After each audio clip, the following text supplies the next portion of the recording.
farxad weyn bay tahay inaan ka soo qayb galo kulankan wadatashiga asaaska ama abuurinta qoraalka xeerka warshadaha Jamhuuriyadda Somaliland oo markii ugu horeysay maanta halkan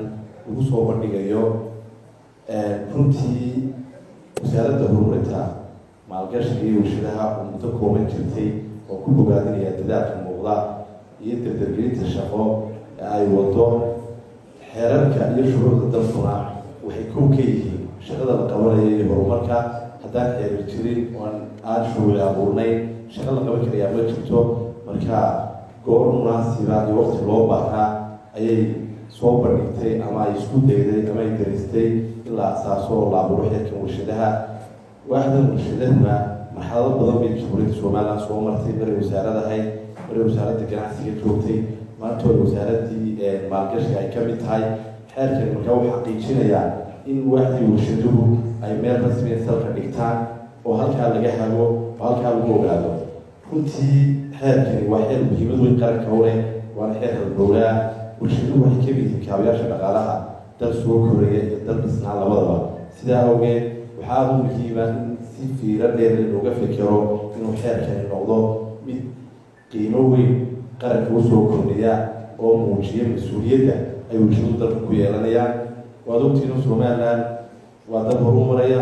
warshado badan bay imika soo yeelanaynaa kuwo kalena way soo socdaan way imanayaan dadyo fara badan oo maalgashadayaal oo adduunka ka imanaya ayaa iyaguna inoo imanaya markay dalka yimaadaan waxaa koowaad ay weydiinaya xooyaan xeerkii warshaduhu mee si uu u akriyo dabadna u xaqiiqsado inuu dalkan warshad ka samaysan karo oo xeerkan fuli karayo ka soo baxayo iyo inaanu xeerkan ka soo baxayno halkiisii ku noqdo hadduu laakiin ogaado oo maqlo xeerba ma jiro dee jaantaha rogan bay noqonay suu doonu u dhaqmayaa meeshuu doonuna damcayana warshad ka samaysto sidaa awgeed hawlwadeennada kala duwan ee madasha ku sugan sharci yaqaanada iyo looyarada dhammaan iyo cid kastoo aqoon xeer la bidayo ama aqoon warshadeed la bidayo oo madashan joogta iyo cidda kale idinka maqanba waxaan idinku dardaarayaa inaad doontaan sidii maayku sheegayna aada iyo aada looga baaraandego oo aanu noqonin maanta iyo britoynta la eegeegay dabadna laga yimi wuxuu jaalgoyn doonaa xeerkani oo si rasmiya u iba furi doonaa hadba xeerkani halka uu ina dhigo ayuunbaa warshaduna ina dhigi doonaan waxaa kale waan loo hambalyeynayaa gururka warshadleyda oo runtii iyaguna tallaabooyinka ay qaadeen iyo warshadaha ay keeneen dalka shaqaabuura u soo kordhinaya wax soo saarna soo kordhinaya markastoo warshada aynu helo isku filaashaynu helaynaa wadatashi baynu helaynaa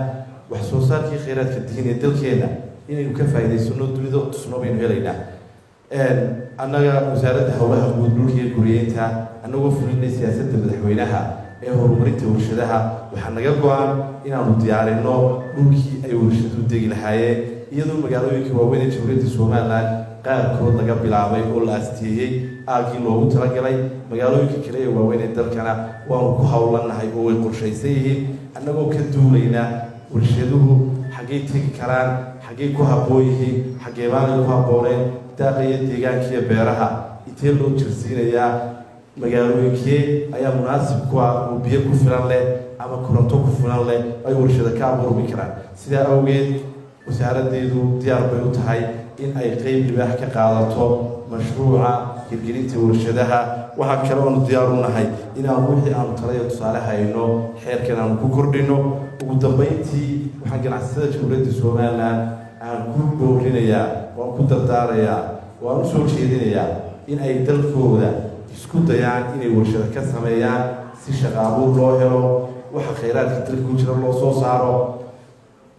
ummado kale oo maalgashadayaal ee dalxiisaale inoogu yimaadaan hudheelada dhaadheer ee daaraha badan ee malaayiinka dollar ku baxayaan aan qaarkood hadhow iska bixi karaynin nalkii iyo shaqaalaha mushaharkoodii waxaa ka habboon in warshada lagu bedelo marka warshaduhu samaysmaana markaa hudheelada la sameeyo mar labaad wasaaradda maalgashiga iyo horumarinta maalgashiga iyo warshadaha aad baan u hambaliyay